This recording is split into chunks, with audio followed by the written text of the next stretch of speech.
Hey guys, and welcome back to Amnesia: The Dark Descent. And in the last episode, we made it to the old archives, and now we're in this room, which is the main hallway. So, first of all, I'm here with a friend. So you want to say hello? Hey, I was in the last part. Alexander, is it Yeah, it's Lone Wolf LP. So anyways, we're going to turn the sound up a little bit. I believe I have. Is it connected to the... What did you call it?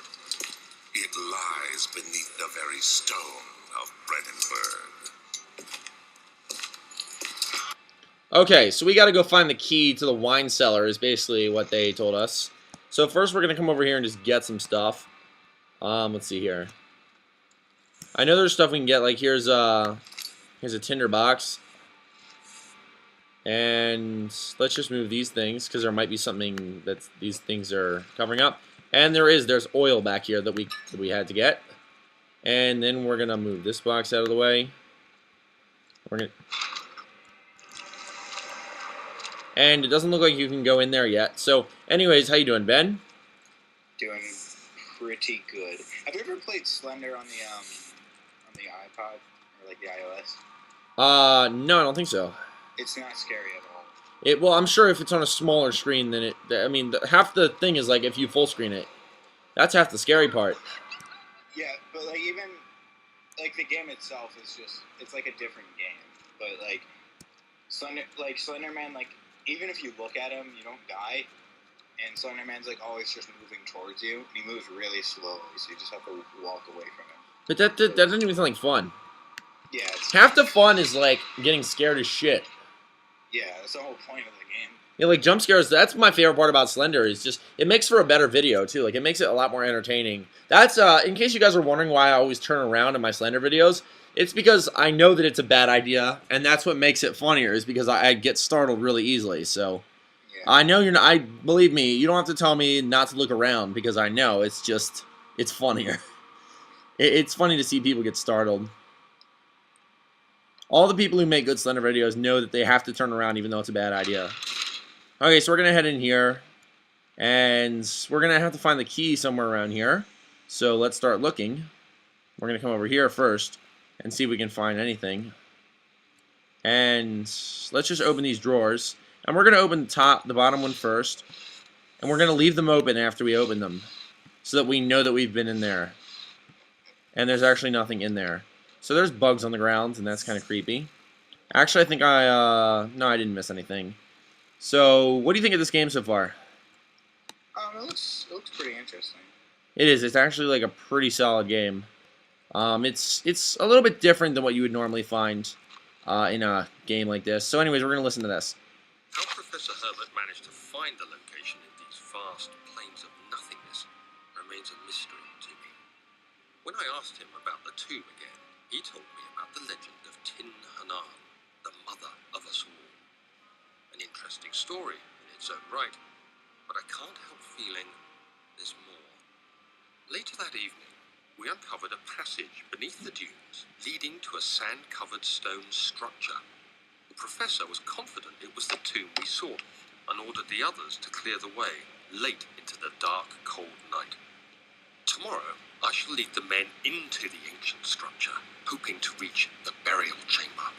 No matter what the professor is keeping from me, the dig should yield something interesting to take back to London and the British Museum. Okay, so that's kind of an interesting side story there. Not sure if it has much to do with the main story, but you know, it's a neat little tidbit. And we're gonna probably push this door open, I think. We're gonna head in here. And let's see if we can find anything in here. I think we're going to get our lantern out for right now.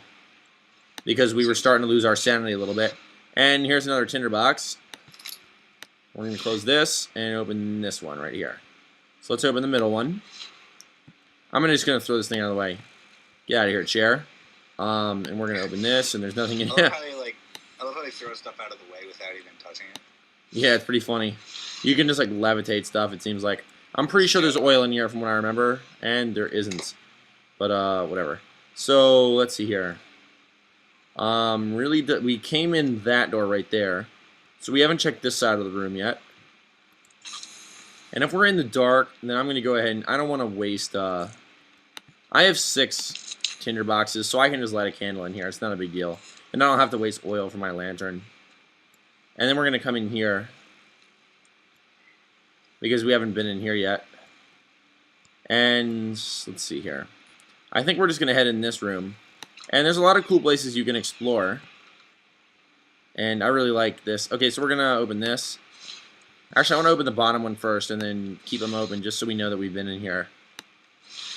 And since the middle one had nothing in it, it doesn't look like there's anything in there at all. But we're going to check this desk.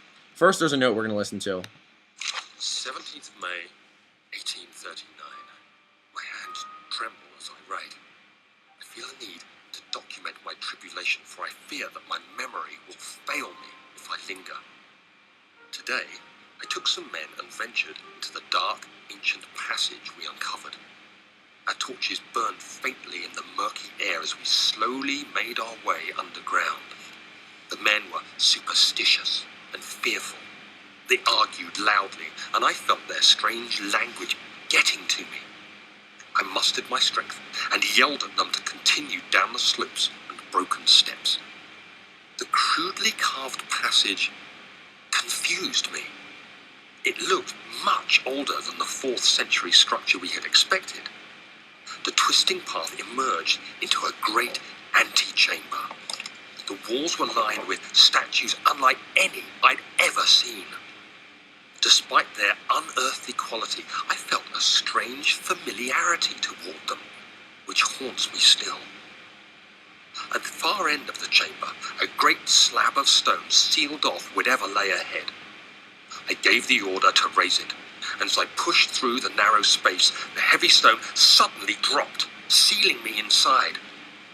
I was trapped. Okay, so that's a pretty creepy story right there. You got trapped inside a little chamber. And anyways, But how did he escape? I guess that's part 3. That was part 2 of the notes. There's 3 parts of the Algerian notes. That was part 2. And looks like we took care of that. Voice. Yeah, the voice actor did a really good job. I really like what they did with that. I think they really did a good job putting this game together because, I mean, it's hard to do a game where there's really not much like exciting gameplay. So you really have to do a good job with the story in order to make something like this work. Because, I mean, it's really hard to make a game that's very much like this work. So, anyways, okay, we're gonna go to tab, put more oil in our lantern. And because our lantern ran out of oil, and I'm gonna light this thing. And then we're gonna come over here and pull out the lantern. So I'm not gonna light that. I may as well just use the lantern because there's really no point in wasting my my tinder boxes. Yeah, and you kind of have to like. You have to conserve everything, but tinder boxes can come in handy much later on in the game because Yeah, you have to know like what to use. and there's no point in lighting so you don't- places where you're not going to be very long either. Yeah. So let's just take a look in here really quickly. It won't open, it's locked, so we're gonna have to come this way. So if you light candles, do they go out eventually? Yep. Okay, guys, so this is gonna be a little bit of a jump scare part over here. I'll show you in a second. I'm just gonna head over here, and yeah, here we go.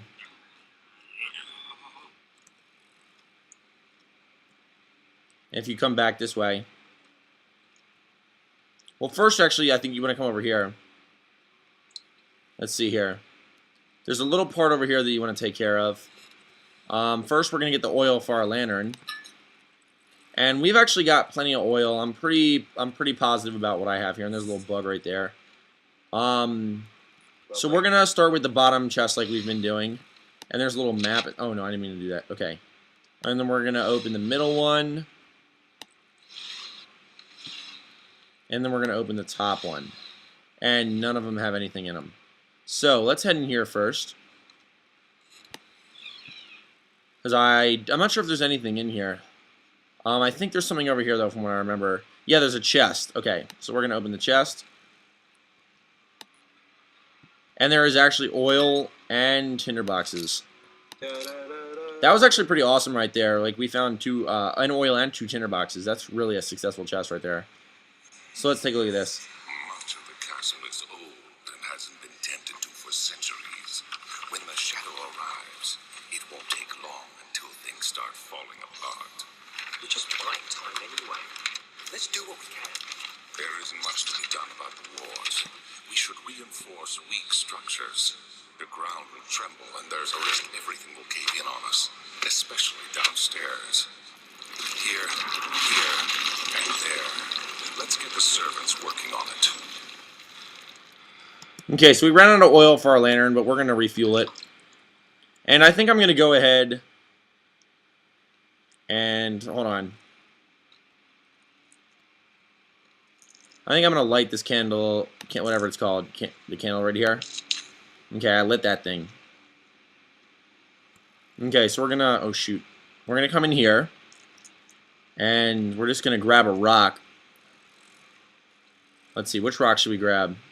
We'll just grab this one, because you need a rock in order to get to the next part. And then just... use your mind powers. oops, I missed. Yeah, use your mind powers to, there, that's how you finish that part off. But before we go in there, I want to check this, this thing right here. There's a note right here, too. We're going to listen to that.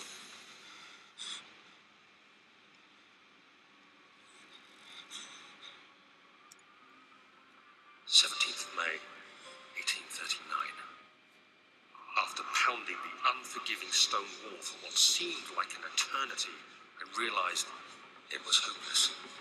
I was trapped. I fell to the ground, gasping for air, trying to focus. That's when I saw a faint blue shimmer. My weakened body was heavy to carry, but I managed to push myself toward the enchanting light.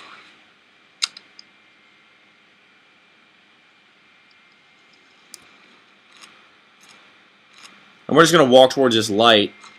So you're actually playing in the past now? Yeah. For me. Enclosed in dark nothingness, I felt myself drawn to the mystic light. I reached out, closing it in my hands. The faint glow escaped my fingers and began to spark brightly and spirit me away, unlocking alien memories of spiraling towers, endless deserts, and impossible geometry. The next thing I can remember is the grating sound of stone being lifted, the voices of the Arabs pulling me to safety. Grasped firmly in my hands was the broken pieces of a most peculiar relic. And that's pretty creepy, actually. A lot of these stories are, like, really creepy. This game is overall just what I consider a scary game. And the stories really, like, make the game what it is. If they didn't have those kinds of stories, the game wouldn't be as good. That's all I can say about this game. Yeah, because when you have a game that's not really, like, all about gameplay, then you have to have a good story to keep you interested. Yeah, exactly. So we're going to come through here. And this is the next way you got to go. You have to be swift when you activate the first one. You hear that? If it stops, you'll have to start over. Okay. Isn't all this a bit excessive? You can never be too careful, Daniel. Okay, so I'll show you guys how to do this. And we're just going to quickly light this thing.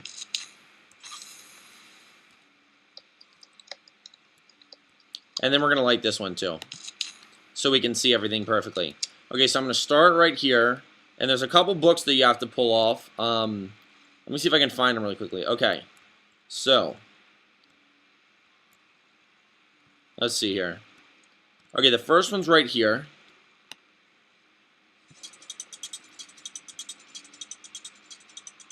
And they're not gonna look like the other books. You're gonna be able to know which ones they are immediately.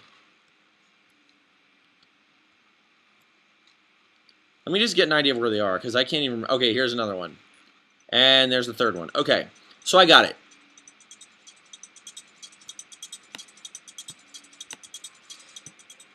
Okay, here we go. Let's do this again. 1. I think we get this oil real quickly. 2. And 3. And we got the door open. So we're going to head into the secret room, and then after that I'm going to cut the episode. So we're going to head in here. What could lie on the other side? I do not know, but I believe it's the key that we need to get to the next area. So we got the wine cellar key. Uh-oh. Don't worry, nothing bad's happening. So we're going to cut the episode off here, and in the next episode we're going to be going down to the wine cellar probably, so stay tuned for more and have a great day.